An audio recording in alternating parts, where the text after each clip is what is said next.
is what or who is an instructional designer? You say, I develop training. Another one, another beautiful one. You know that course you took for work? I create learning experiences like that. Okay, let me also go.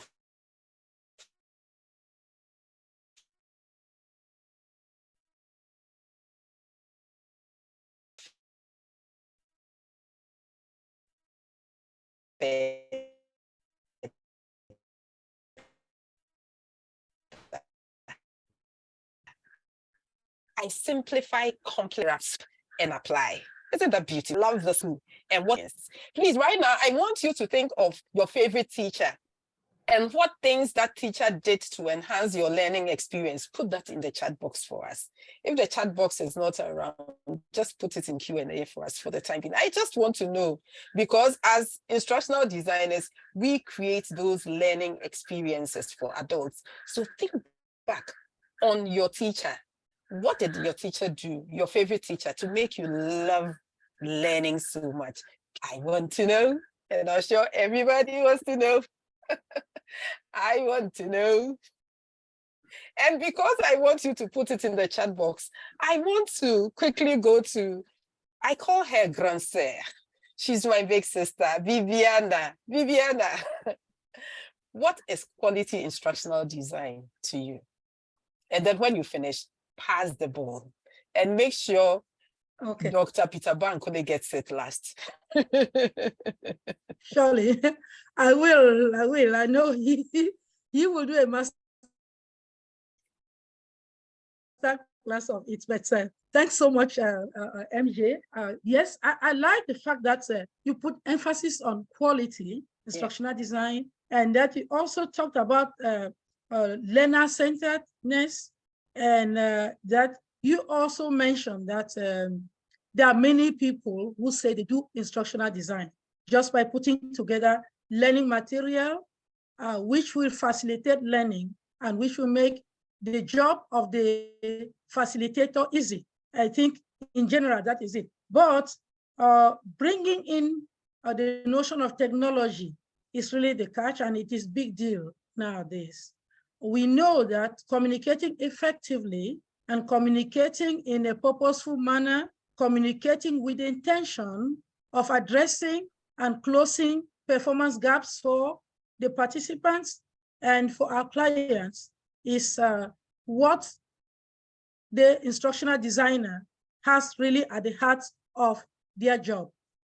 The instructional designer would necessarily ask themselves, first of all, why am I designing and for who?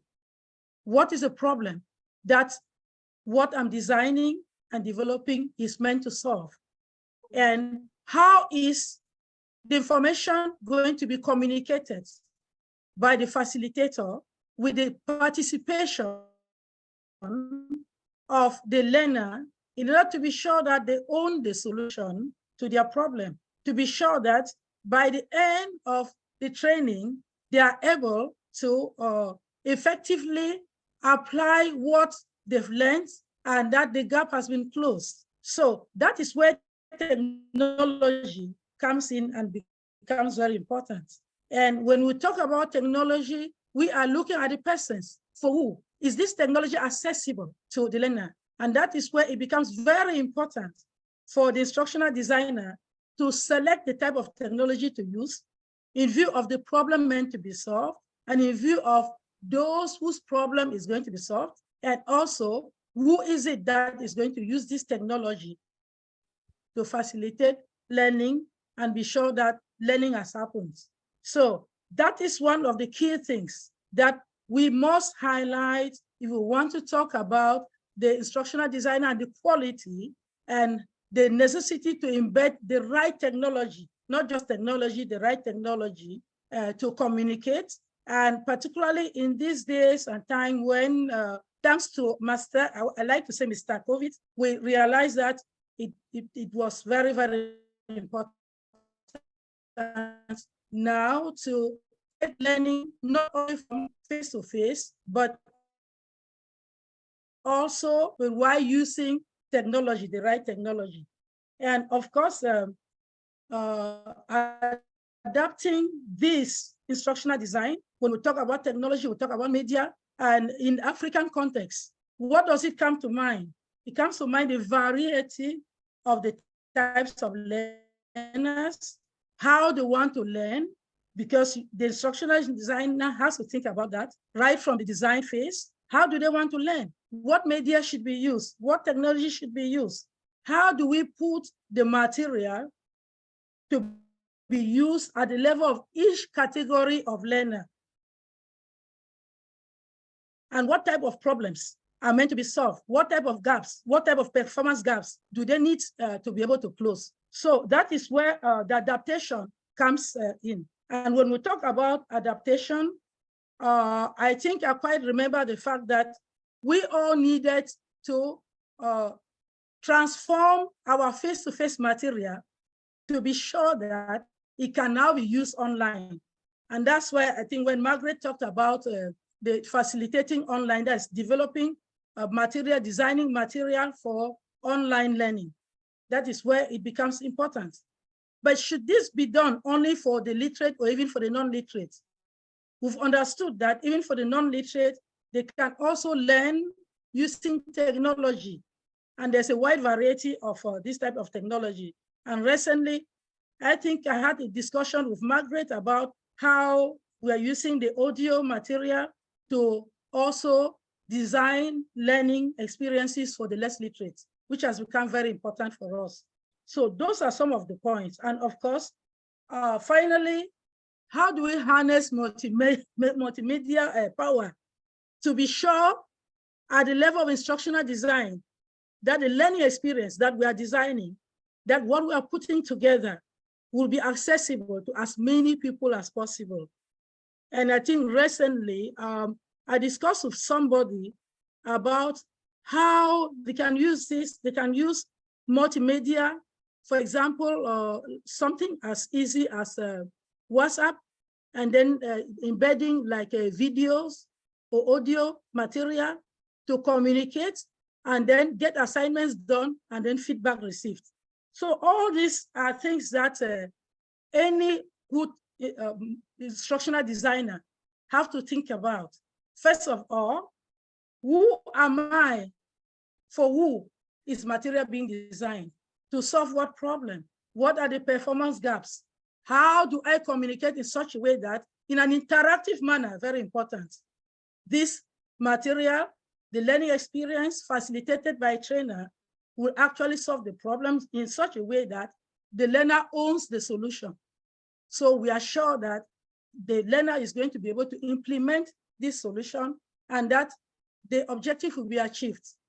And this brings me back to what Margaret said before, that's objective, learning objective, learner-centeredness, quality, and technology multimedia. So I don't know if Nadine has something to add to this. Nadine, please. Thank you so much, Bibiana. I think that was like almost like a grand summary of the instructional design field. and I was like, Nadine, I'm not cutting you short, but as she was speaking, I was like, put an instructional designer who is a facilitator, give that person a mic, and you see passion. Please move on, Nadine. so we can say full stop. Maybe just something that I can add to that. I think quality is a relative concept, right? So it's always difficult. How do we define quality? It depends on the context. It's a very situative and contextual type of term or concept. So, but for me, and you touched on that, Bibi, is like we need to put the human in the center of the experience. So human-centered. So we say learner-centeredness.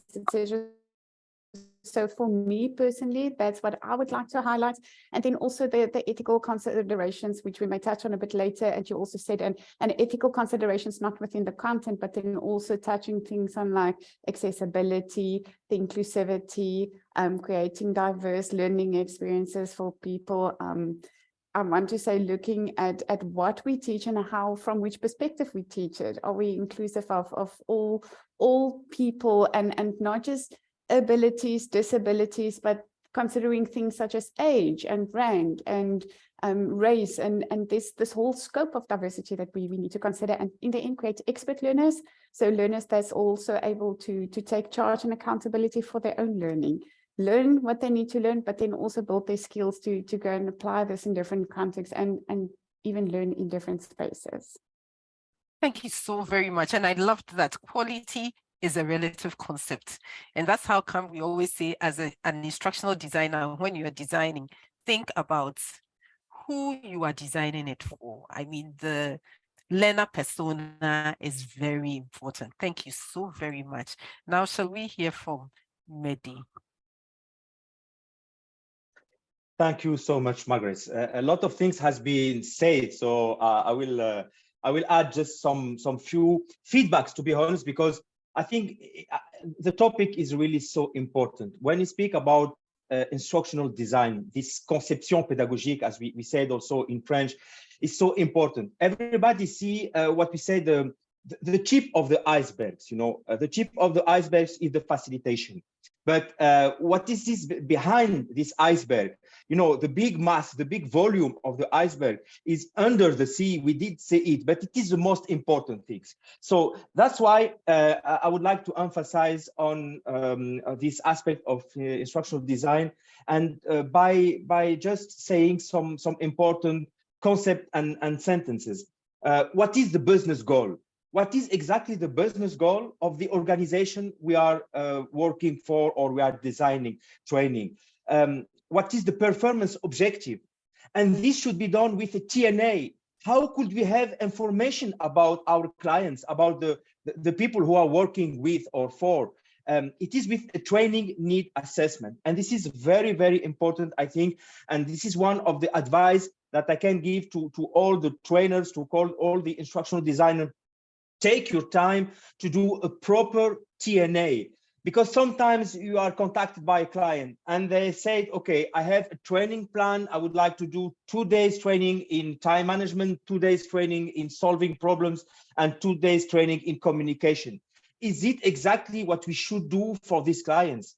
And for me, the most important, we as trainers, as instructional designers, we have the role to say, okay, just we put on hold and let's check if this is exactly what you need as an organization. So take your time, take 2 days, take 3 days, take 1 day, take the day that it is needed to do a proper TNA, collecting information that you can collect on online, but also if you have the possibility to go and to visit the organization to do a proper assessment. And after that, you will build, you will design the materials exactly to the needs of your clients.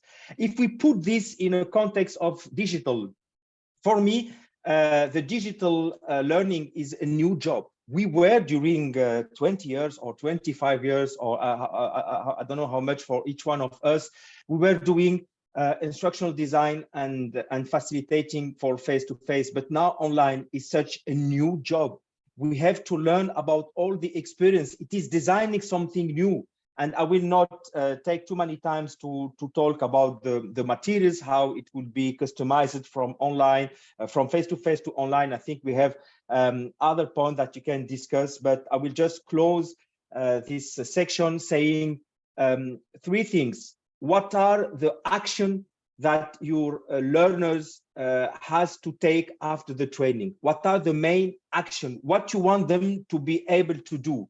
And second things, what are the activities? Because the activities, we know that it is the most important. We know all of us that it is 60, 65, 70% of our delivery. So we have to think what are the right activities to be done in order to let our learners to be able to do the action that we want them to do. And after that, we can add what is the materials, what is the knowledge that is needed in order to make this design. So action, activities, and information to know. This will be my 3 last words. And I give the floor to next one. I think it is Dr. Bamkole as scheduled that you will finish this roundtable.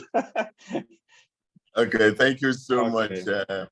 I think one of the challenges when you're the last is that everybody have said everything.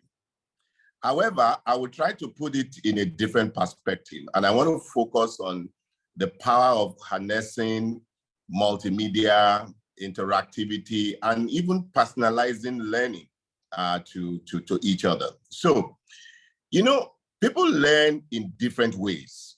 And for me, there are three different ways that are key. One, there are some people that are visual learners.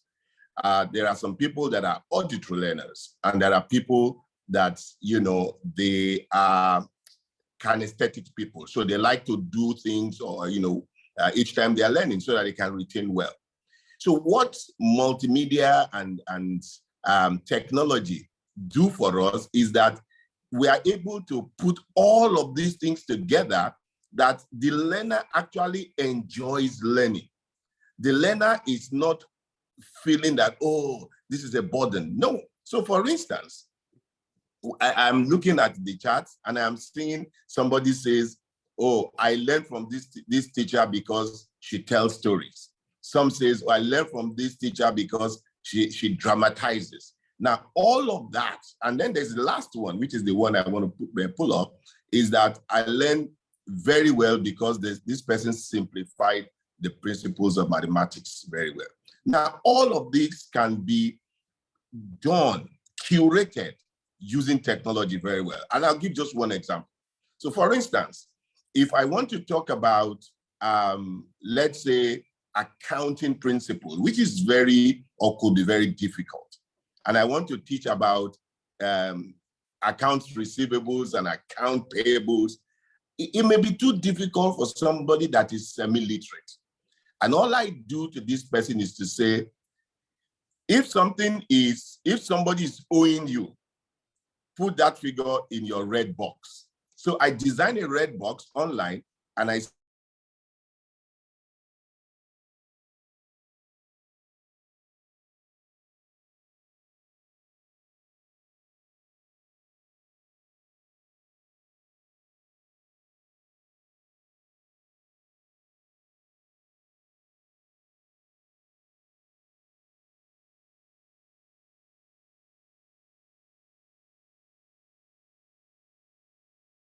that is danger, because it means a lot of your money is actually outside the organization. And so you need to keep an eye on it. So that's all I need to tell somebody. I don't need to talk about accounts receivable, accounts payable. Just look at these two simple concepts of red and green, and then you are able to manage your cash flow very well. So these are some of the things that, you know, the instructional designer thinks very carefully about. That how do I make whatever I'm going to teach as simple as possible without losing the quality of what I want to teach. I pass it back to MJ. Yay, pass the ball, pass the ball. Today we are passing the ball. But before I move on to my next question, there's also, and Kabiesi, Doc, thank you very much for bringing up what the participants had written, because I was going to go to it, and the way you wove it into it, I said only an instructional designer will be able to do this. So Ilona, whilst we talk about these things, could you please put up the first poll, because we want to feel the pulse of the participants. Let's quickly show the first poll, and let's see how you also feel about instructional design. So my question this afternoon, morning, evening, depending on where you are, is how important do you think it is for instructional designers to keep up with the latest trends and advancements in the learning and development industry? Please, let's hear you. Let's speak. It should be on your screens by now. 8 persons have responded. Let's have as many as possible respond, because now I see 75% saying extremely important. Others are saying somewhat important.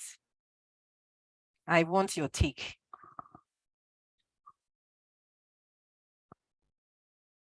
So Ilona, let's do this for 1 minute. After 1 minute, let's take it off, so that we can move on. I want to hear from as many as possible.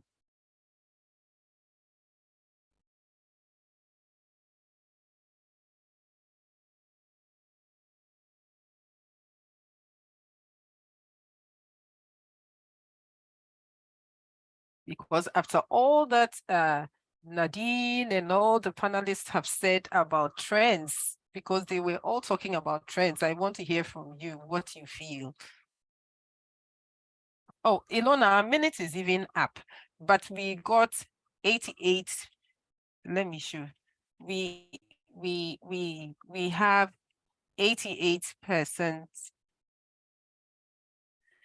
88% saying that's extremely important, and 13 say somewhat important. As for neutral, not very important, not important at all. We didn't get anyone say that. So, Doc, before you answer my next question, I want your thoughts on what we just saw. The responses.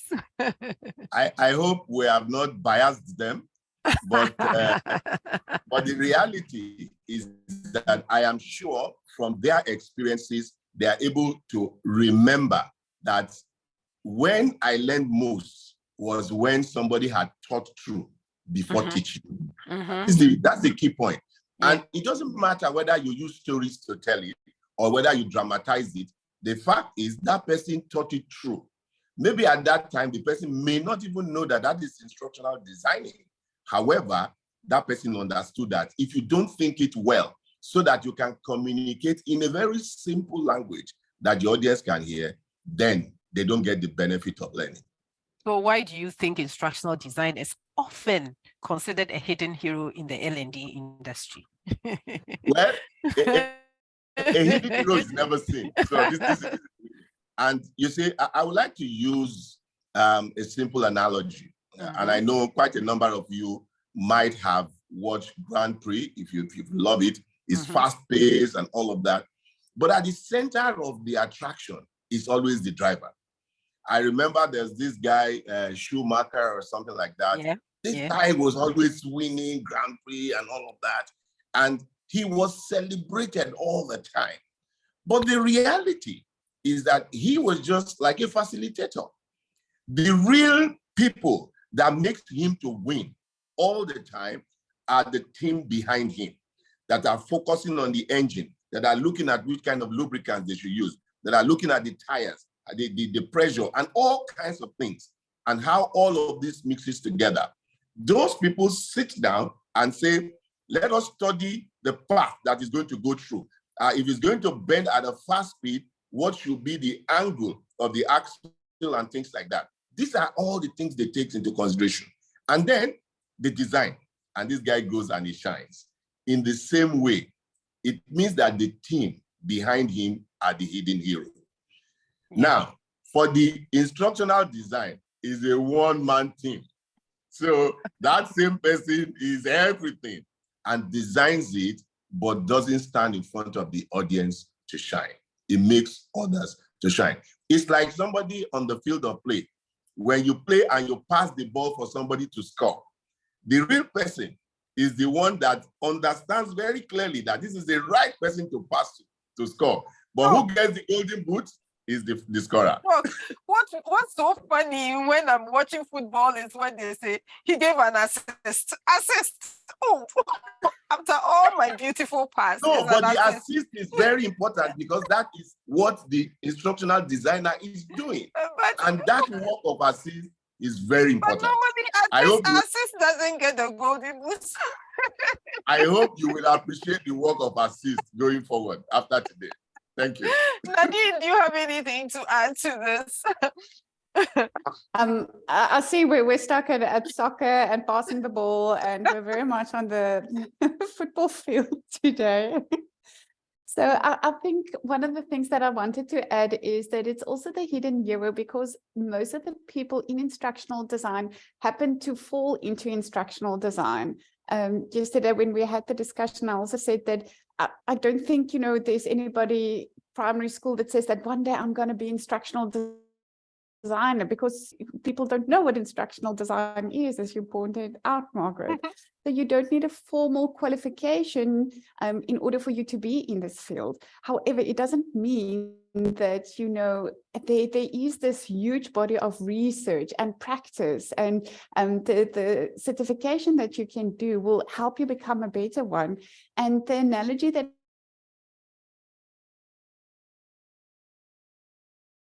Dr. say that, I thought like maybe when we look at food and your diet, so when it doesn't mean because you can make you're going to be a good one. Sometimes you eat and you could even run the risk of getting diabetes, or you could become either overweight or underweight. So there's also a balance in terms of diet. And I think that's where the role of instructional designers is so crucially important, because you can take the food and to the needs, as Mehdi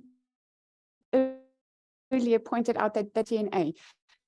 So, and bring needs, put that center focus and say, how are we going to design this so that we can get the desired outcome in the end? And then keeping all the various stakeholders in mind, like the students, the content, and then also the facilitator, because we have these various aspects that we need to consider and create spaces for, because in the end, we want humans to connect with one another and connect to the content, and because that brings us back to the human-centered nature of instructional design.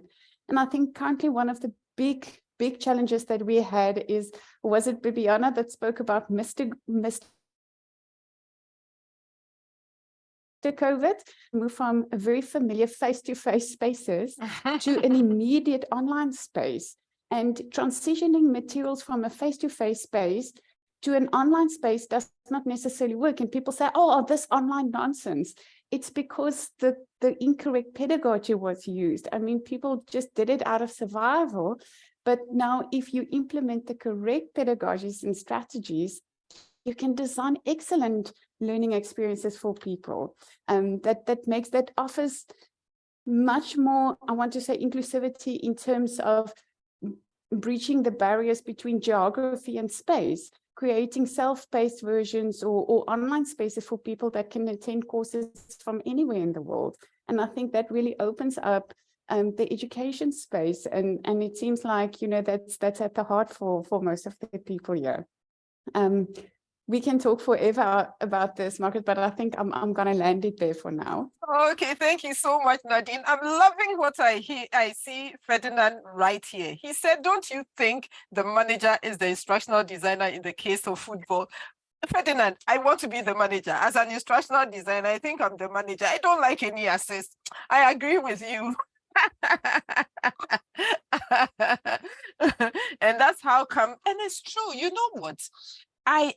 When you see, for example, I'm sorry, Nadine, I'm going to use football again. You watch someone like the special one, Mourinho, and the ones that are very emotional, and the ones that really you can see when the team scores, the way they jump, the way they are, and even for someone like Pep, who didn't used to show a lot of emotion, at EPL is showing a lot of emotion, and I'm like, oh, woo. And when I design and I sit back and someone does justice to it and goes according to the way the design has gone, I'm so happy. So Doc, should we now say we are managers and not the ones who give assist? Well, both are correct. Yeah. And I was reflecting on it when Ferdinand put that there. Mm-hmm. We are actually both assists and, in fact, maybe even more like managers, because the manager must have a plan to win. And for you to have a plan to win, it means, some says, I want to go and entertain. Maybe that's part of the plan, but the ultimate thing is I want to score and I want to win. Yeah. And he will then say, who do I field first? Who do I do this first? Who will come in case this person, goes out? All of that is exactly what the instructional designer is doing. And then the instructional designer will sit down, watch the facilitator or the actors play it out. And maybe there are one or two missing gaps. They can recreate that and can make it happen. So Ferdinand, thank you. It looks as if you are getting the point we are trying to put. Yes, and I'm happy, and I'm loving it. Please keep on talking to us. Please keep on giving your opinions, your impressions, your comments in the chat box. Would like to hear from you. And now let me go to Mehdi. Mehdi, the role of instructional designer in the digital age. How has the digital age transformed the field of instructional design? I know Bibi touched on it, but I would want to hear from you. Thank you, MG. Such important question, because the digital is here, to be honest, mainly from the COVID. Bibiana said, Mr. COVID, we were online. And I remember even discussion between us, we were ready to be online even before the COVID, but the COVID has accelerated. And nowadays, I think what I can say about this, it is that instructional design has changed from in the digital context, in the content and in the form, both of them. In the form, because yes, we are not designing anymore in the face-to-face and in the digital. Even the way that we design, I give just one example. We are using much more images and photos. I mean, nowadays we are just. Before we were not using a lot of image and photos. Now we are learning, we are teaching, we are facilitating with photos, because one photos can replace 1,000 words. So this is important in the way, in the form, even in the characters. Before our presentation, we put a specific number of characters in our presentation. In the digital context, when we design courses, we design with a character which is much bigger. We have to think also about the mobile learning, because today, when we speak about instructional design in the digital context, we can speak about learning live, facilitating. We can speak about self-paced. We can speak about blended. So we, as instructional design, we have to think about this. For whom are we designing this? If we are designing for workers or students that just have half an hour or one hour a day during the transport to learn and to attend courses on a mobile, we have to take this in consideration. It is really important to know, are we going to design for live, for blended, or for self-paced? Something else which is important when we design in the digital context, and this is a message that I would like to give to all the instructional design and also for the trainers. We can do a lot of interactivity, because when we design in the digital context, interactivity is really so important. We know that each 3 minutes to 4 minutes maximum, we need to do an interactivity. Margaret, you did a poll just a few moments before. We can do the poll. We can open the camera. We can use the chat. We can use the breakout room. We can use the whiteboard.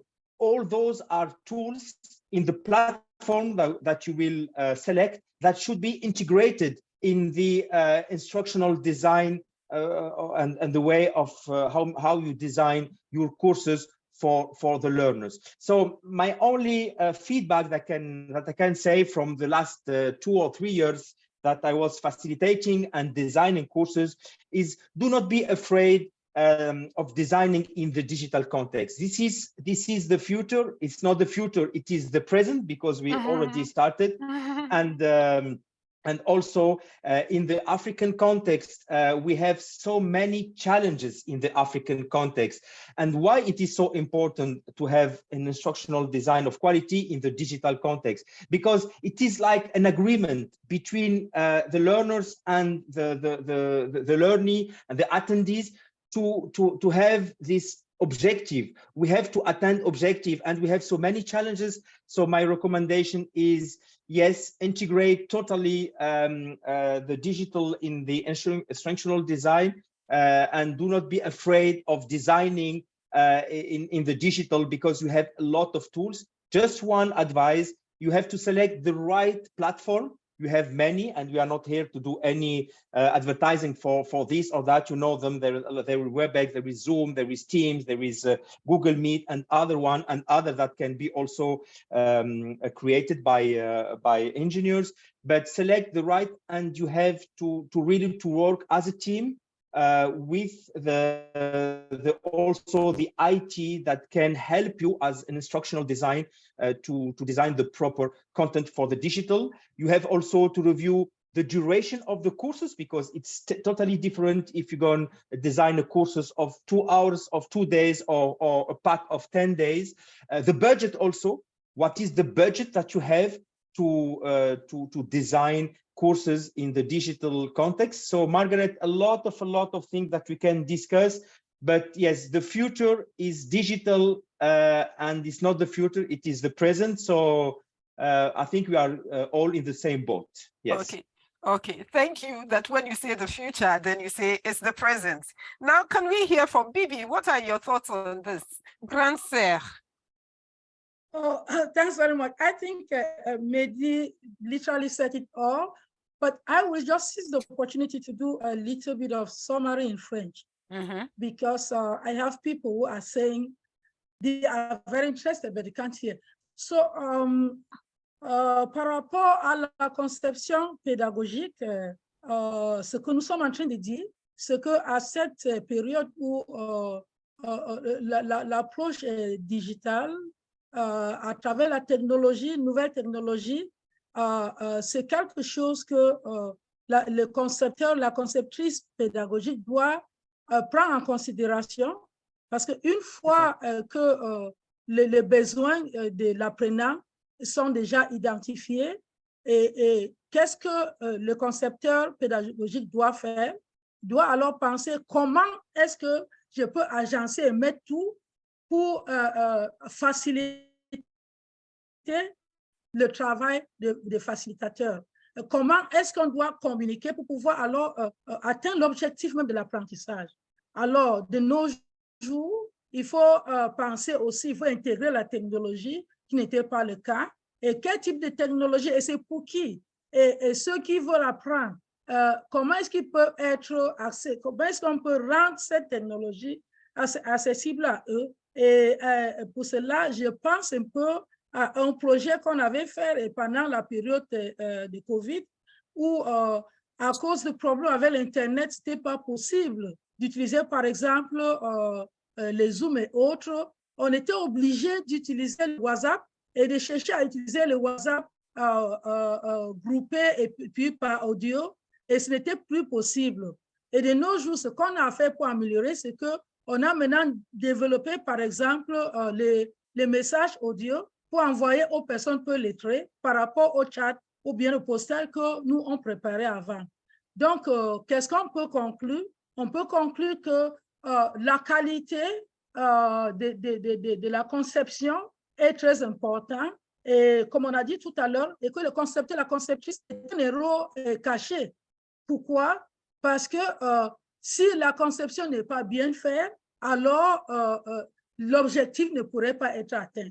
Par exemple, comment concevoir pour que d'une manière interactive, que l'apprenant puisse s'approprier de la solution pour pouvoir alors appliquer la solution après la formation, pour alors améliorer la performance pour lui-même et puis pour l'entreprise. Donc, effectivement, la qualité, c'est très important. Les stratégies, c'est très important.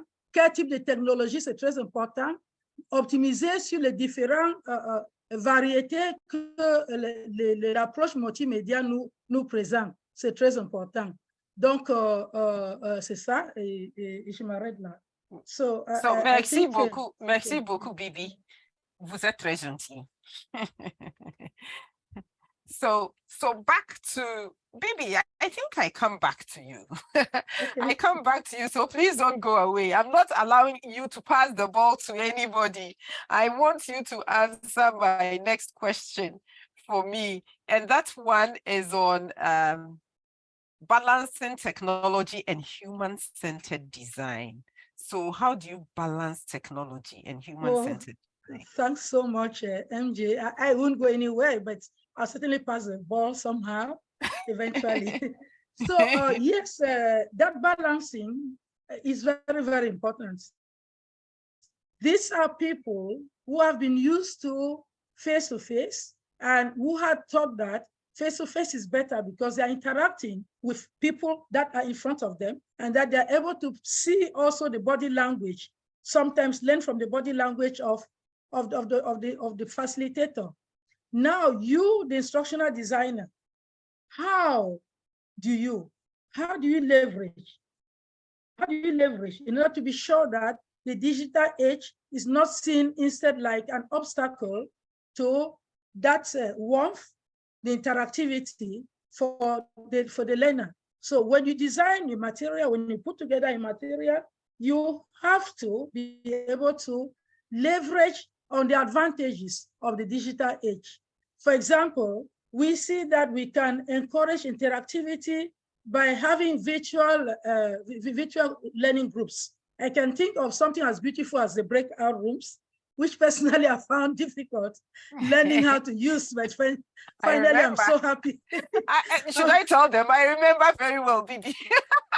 Yes, please. Bibi had to struggle with breakout rooms, but that was on WebEx, and WebEx was so different. And I remember Peter Bankole Doc and others used to say, WebEx, you have to carry your mic, and Zoom was a bit friendly then, so I can understand. Exactly. So you see, that is now an advantage. So because when you go into breakout rooms, you put on your video and then the audio, and you can even use some of these tools like whiteboarding and others, which represent now your flip chart, and find yourself even while virtually, but together and seeing each other and working as if it was in face-to-face.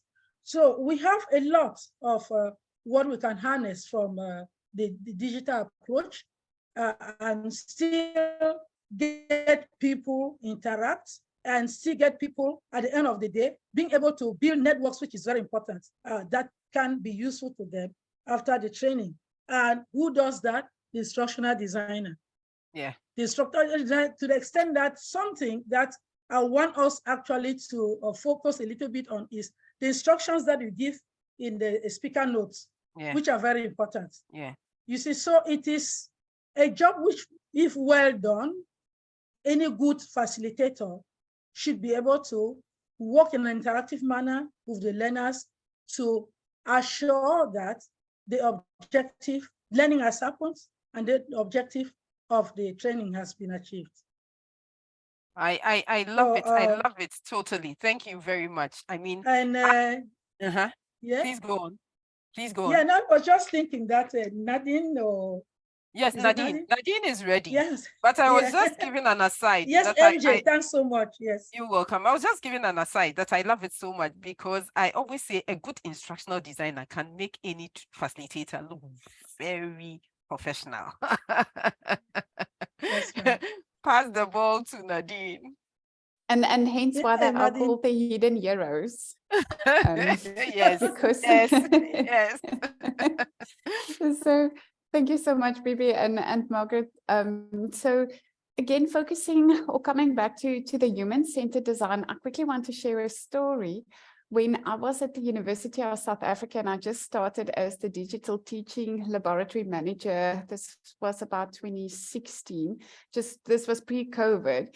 And we experimented with video at that stage because COVID, people didn't. So we experimented with video on a large scale. Some of those semester courses have like 26,000 students per semester in a course. So it's huge numbers. And the professor tried this video thing out, live video, with a chat function, etc.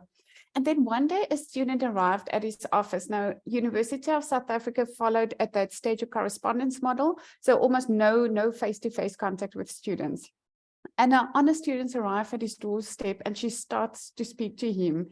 And she's like having a conversation with him, like very, very familiar terms. And he's like searching through the folders in his brain. Where have I met this person? Who is this? And, and later, only later, he stopped and said, whoa, wait, and then it came out that she watched all the videos. She attended all the video classes. She's never met him in person.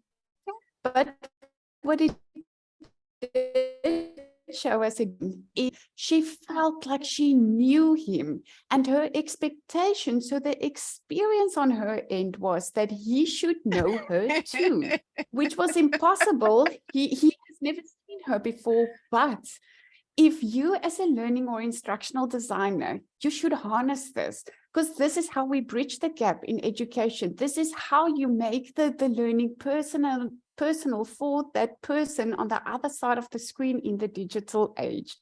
And so that to me was like literally mind-opening to say that, you know, yes, this is the possibilities. And now we can go and design these experiences for the students.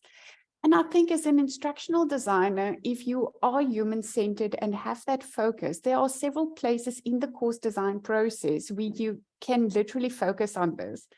If you, for example, follow the ADDIE process, in ADDIE, the first step is your analysis. And you look through that analysis, you can, when you work with whoever you are creating the course for, you can create personas of your students, 2 to 3 maybe, and in those personas have photos, you know, it's made up characters, but you really try to replicate the situations and the circumstances of your students. What's their background? What's their age? What does their day-to-day look like? When do they have opportunity to actually focus and spend time on this learning experience? Harness all those things and keep that, and then you design, you know, the course with that in mind.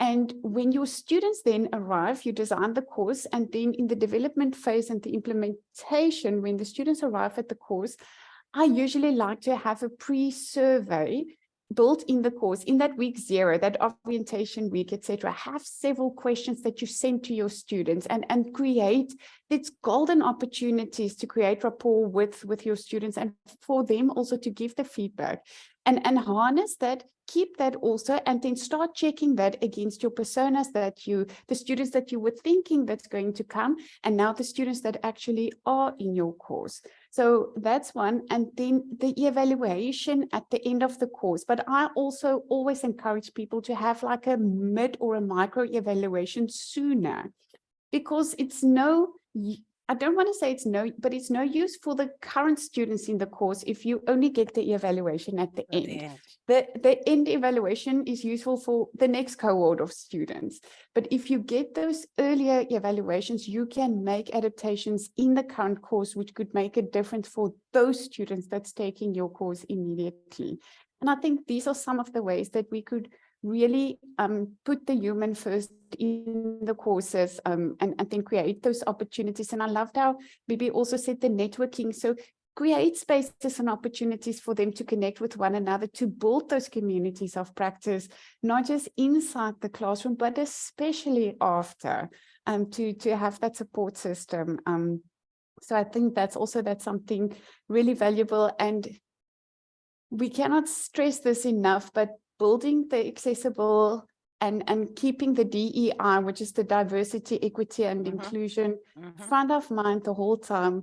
There are other organizations, people that are interested could go and look at the UDL principles. And with the UDL principles, you have the CAST guidelines, which is a very colorful table, and they give you all the principles and show you how you can connect with all these things so that you think on this on different levels and not just I want to say the basic levels that we tend to focus on.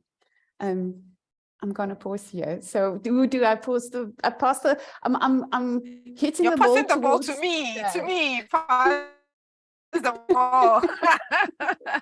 and I really love the fact that, you know, you said go and check out UDL. I think that as we go along, if there are resources, if there are links that you would want the attendees to check, please put them in the chat box, because as instructional designers, you know, we peddle knowledge. That's what we do. I mean, we don't hoard knowledge. We want as many people to become as knowledgeable as possible. So please show some love in the chat box. Before I move on, I saw Stanley as, can an instructional designer be a facilitator? And I keep telling people, yes.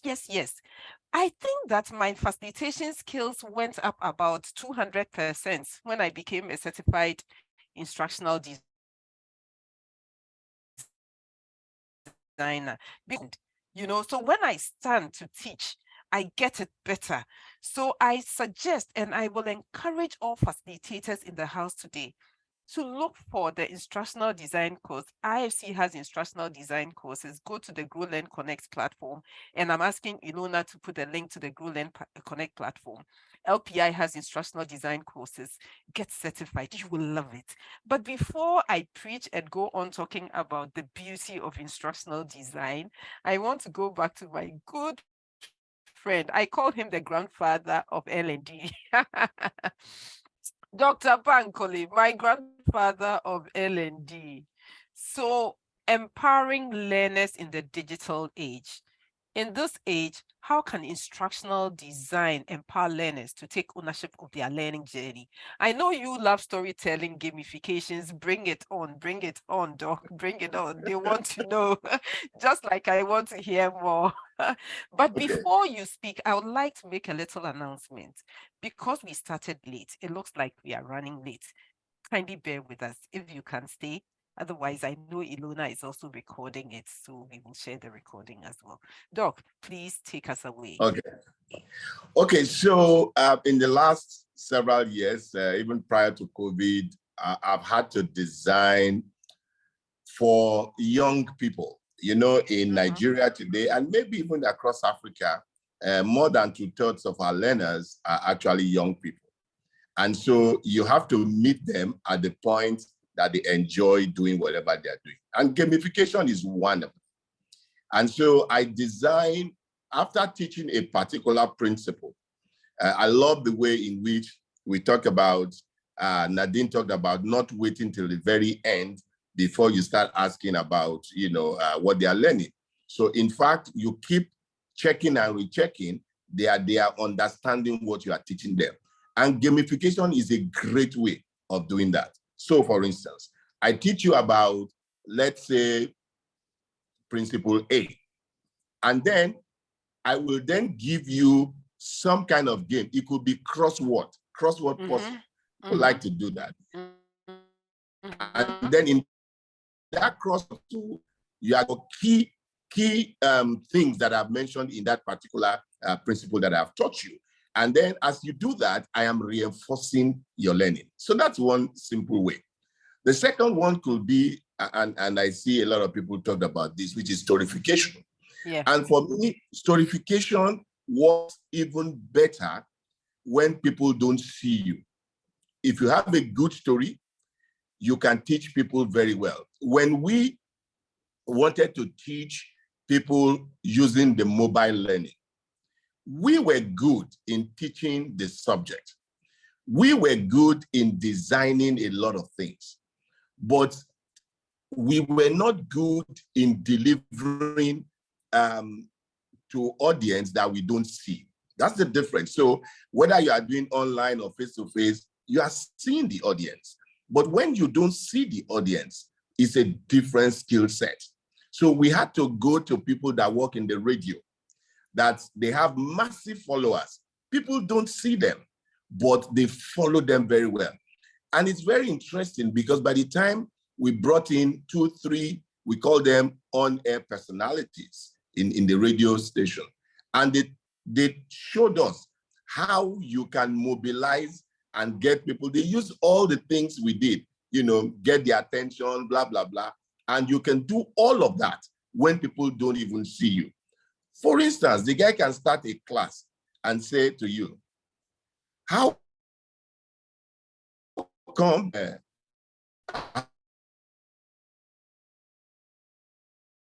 Abdullah is saying I knows that I don't know? Today, we're going to find out if you are with me. So already they are arousing your curiosity, they are getting your attention, and then you are listening to them. And so long as they are, touching the right chords, you will continue to follow them. And they can tell stories, they can dramatize, they can even have a conversation.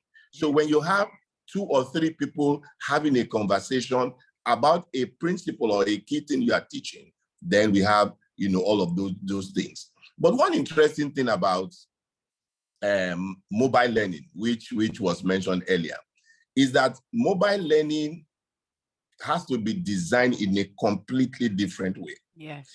We cannot design mobile learning the way we are designing even for online learning. Yeah. Because people have very short time span attention. And so we designed this for people in rural areas, but for those in the urban areas, those that are in traffic. So, you know, in Lagos, there's a lot of traffic. And so people say, oh, why I can learn something in 5 or 10 minutes. And that's why micro learning is very, very important. Give people just in small bites and they remember it very, very well.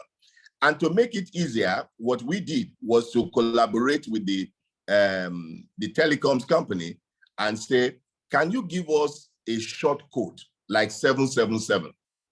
And this short code, if any of our learners should dial into it and just dial 777, they are connected to our learning materials, which is on their server. It is magical.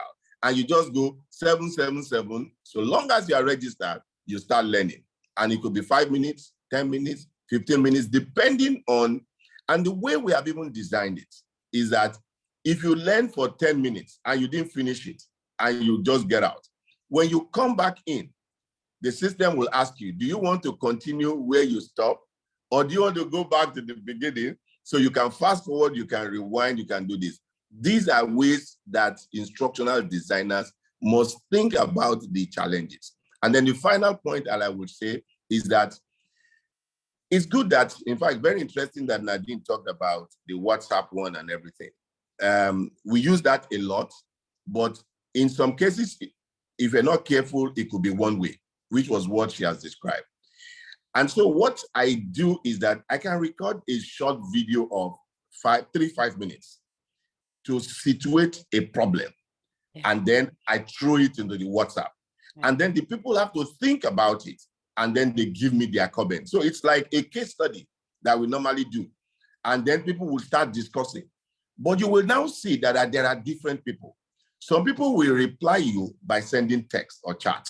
Some people will reply you by doing a voice recording. Some people will reply you by showing themselves and talking about it. And so sometimes we encourage all of them to do all of this because it enhances that interactivity. And when we see each other live, we say, I remember you. You are the one that is always causing trouble in the class. Nice to see you. And that's where all the bonding and everything comes. Thank you. Handing over back to you. Thank you so much. You should have on the ball at, is it Mehdi? Okay.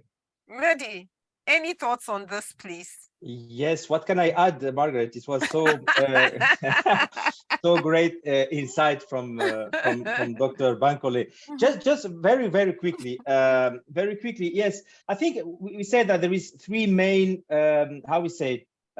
way to cook. The first one is the e-learning, second one is live learning, and third one is blended. Personally, blended, yeah. Yes, blended. Personally, in the digital context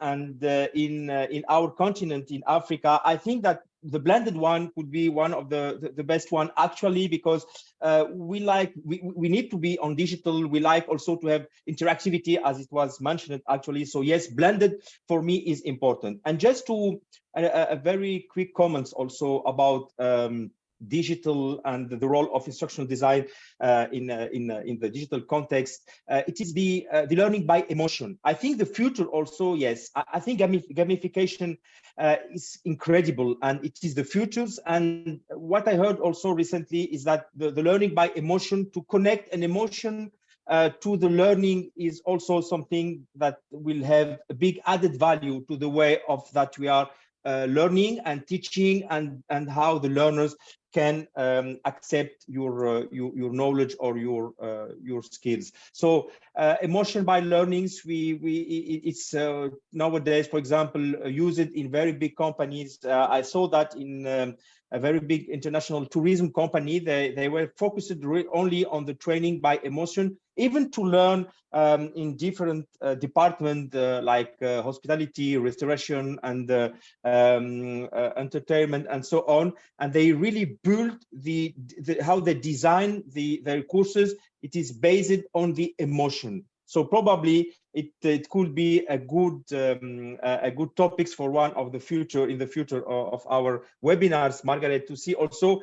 We would like, and for sure all the learners would like to know more about gamification or about other methodology to be the most impactful, because what we want to change. For me, learning is a change. It's not just like teaching or giving information or skill, because it could be a waste of time for everybody. Things has to change, and to change, we need to success in our contract between the learners and between the attendees. And in this game, the instructional design has a key role. So that's all it. Oh, you have almost answered my last question to all of you, so don't go away. I was thinking, looking ahead, what do you see as the future of instructional design in the African L&D industry? So, I mean, how can we continue to unleash performance through quality instructional design? And the key word here is quality. So, Mehdi, don't go away. Just blow us 1 minute, then you pass the ball. Oh, you're on mute, Mehdi. Excellent. I always recommended to the learners to open the mic, but also us as facilitators, we know that sometimes we miss it. Okay. No, I mean, it's really important, all what we discuss and all the input of the colleagues and the panelists, but also the interactivity in the chat. Yes, I think we have to. My recommendation is to use, yes, technology in the future will be one of the most important things in the how we design. So don't be afraid of using the technology. I think we need to share our experiences, Margaret. I think that it's really important that we have to enhance, we as the community of learners, of facilitators, of design, we need to talk more. We need to have like a space where we can share our feedback, because if tomorrow I design courses for an online in digital context for a client, it will be good that I can share with all of you and vice versa, so we can learn each the others. And probably, yes, you I have think 20 we need seconds to left. talk more. Yes. Okay, so that's fine. I hope we will keep in touch with all the participants, and I give the ball to who wants to take it. Nadine, I give you the ball. Oh, sorry, I see my camera still out. I almost caught it, but I put my foot in the way. So, so thank you so much, Mehdi. I think it's the netball instinct.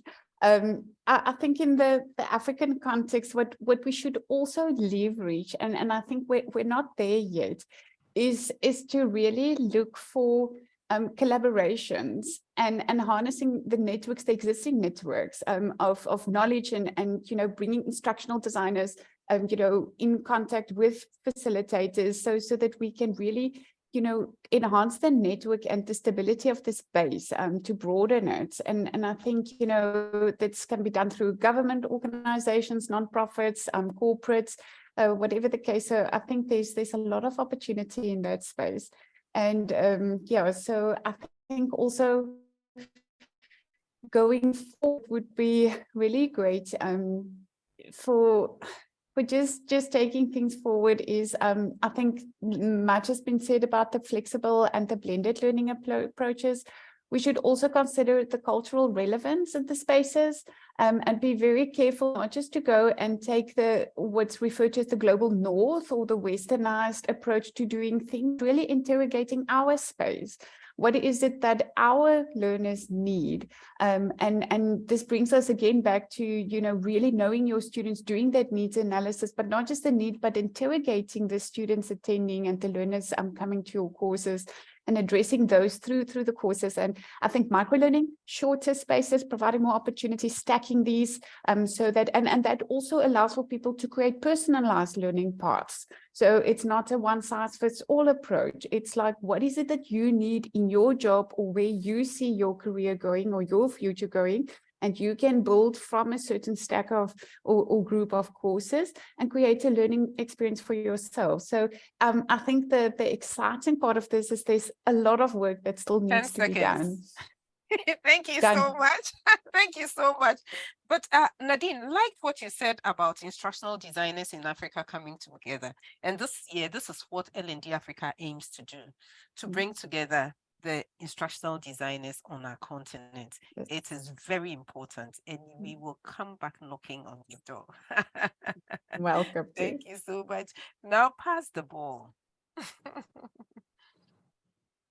Bibi, is Bibiana? Bibi's here. Bibi's here. Thanks so much, Nadine. Yes, just a few words. I keep thinking, what about research and development? What about research and development?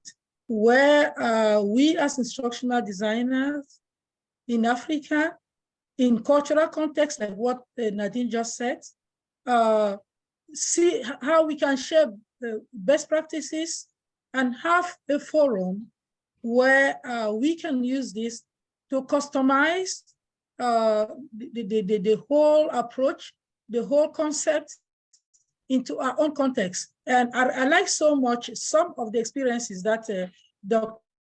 Bankole shared, which were really, I know he used the case of Lagos, but maybe because I'm a peasant-raised child, my heart always goes back to the rural environment where we need to be able to customize or to develop material learning experiences which can be accessible to them and at their own pace and in the form that they will most likely appreciate.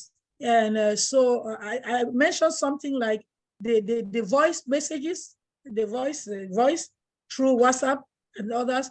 What other things is it that we can think about? Can we actually try to conceptualize and then look at the variety, the gender, for example, the young learners, the people in rural areas, the people in urban areas, but in like micro and stuff. So that is where my mind is going to. And of course, L&D, I think I would suggest that we look for a way in the future to take into account our French speaking yes audience. Yes, thank you. Yes, thank you so much. And it is something that I have noted. Thank you very much. And I apologize to all the French speakers. So now the ball naturally comes to you, Grandpapa. I see that you always try to give me the ball last. I'm not the person who I asked Mehdi to start passing the ball. So No, but it's okay. You know, in my country, they say the patient dog eat the fattest bone. So hopefully, there's something. You know, I want to, first of all, I would say personalization, we're going to see a lot of it because of, you know, technology and all of that. But there's something I want to throw up in the air, and I don't have a solution, but I believe it may help instructional designers and facilitators in particular. Can you imagine, you know, having a class like this online, and then your camera is able to read you? It's able, through the way you are looking, the way you feel confused, it can give you a rating. And that rating is showing on the dashboard of the facilitator. Mm-hmm. So the way I'm looking at Mehdi now is seriously concentrating on me, and maybe it will give him 4. And then I'm going to be worried and I'm going to say, oh, 4, I need to take. So I'm going to be looking at people that are under 5/10. And I'm going to say, Mehdi, what's the problem? Why are you looking like this? And so on and so forth. So it's going to help me. So through AI, I'm going to be able to target the people that ordinarily, when we are facilitating, we are looking, this person is quiet. We will use AI to serve us, if you want to put it that way. And then if you have designed a particular material and people are not understanding that material, the AI will be able to pick the way people are looking, feeling, and all of that, and they're going to give scores to it. And if you are seeing below 4, below 3, then you say that there's something wrong that you have done with your design. And if you are seeing people in the green, 7, 8, 9, boom, what have you done that you can replicate as you continue to design? AI is going to be very interesting in instructional design going forward. That's just a thought. I hope it becomes real one day. Thank you. Once you have thought it, it will happen. You know, think It's it done. and it happens. That's the world, you know, that's the world we live in. So I'm sure once you're thinking about it, someone is quickly trying to find solutions to this challenge that you're throwing in the air. Thank you very much, my panelists. Now to my attendees. What are the questions that you may have for them? Let's do this for the next 5 minutes. Let's wrap up, because I see Munira say, thanks very much for all the speakers. For all the speakers, you shared with us your whole experience. For me, I'm a happy camper to hear this. So let's see if you can raise your hand, and Ilona will unmute you to speak if you have a question.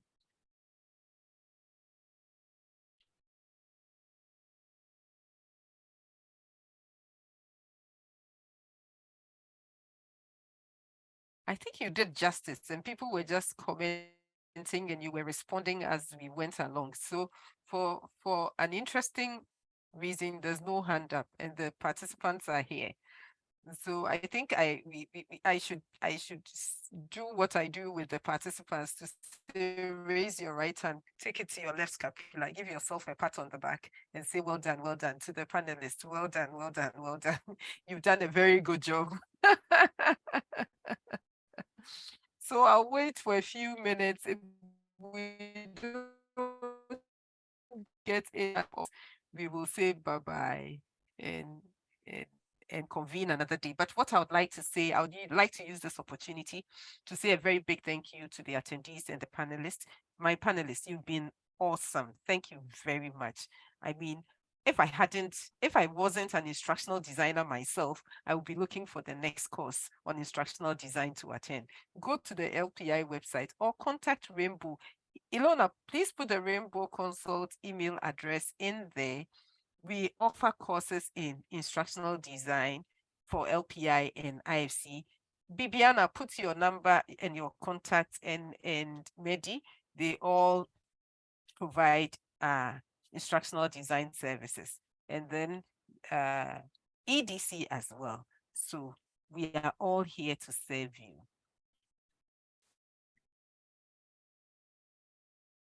So you can all start putting your contacts. My panelists, please put your contact details in the chat box so that our attendees will be able to get in touch with you, to ask more questions, to ask for your services, and so that we can spread this wonderful message of instructional design. And to my attendees, this is not the end. This year, we are going to concentrate more on instructional design. I know that my panelists will come back. They'll come back and have webinars on different aspects of instructional design. I know that. I haven't asked them, but I know they have already said yes in their hearts. Thank you very much. It's been a wonderful time with you. We hope we can all meet again and just spend some time talking about instructional design. And for me, bye-bye for now. Bibi, did you want to say something? Yeah, absolutely nothing, but just to reassure the French-speaking participants that L&D has taken note, and que la prochaine fois, Oui. ce serait possible, soit de reprendre la même chose en français, Oui. ou bien d'offrir les sessions bilingues. Oui. Merci. We will, I think because of this, we will hold a webinar in French on this, Okay. the French speaking. So we will contact you and Mehdi to do that. And I'll be moderating, I'll be there, Grand Sir.